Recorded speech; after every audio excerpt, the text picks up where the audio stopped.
Bienvenue du côté de chez Sam. Voici un livre drôle, God Save la France, de Stephen Clark.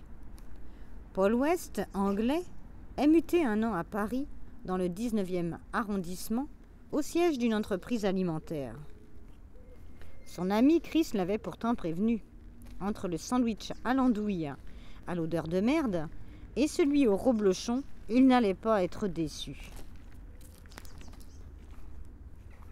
Côté femme française, il n'est pas en reste.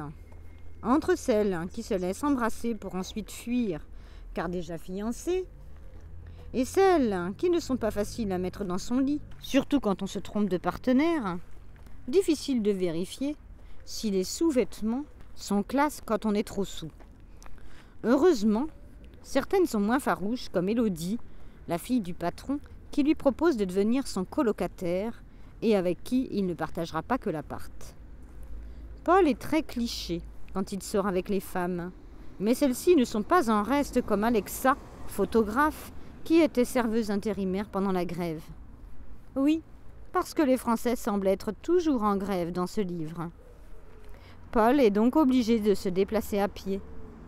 Malheureusement, il a développé une nouvelle maladie, celle de marcher dans les crottes de chiens. Il investit alors dans des chaussures de sport nord-coréennes. Puis la grève cesse. Côté travail, le rôle de Paul est de s'occuper du marketing de la création de plusieurs salons de thé en France.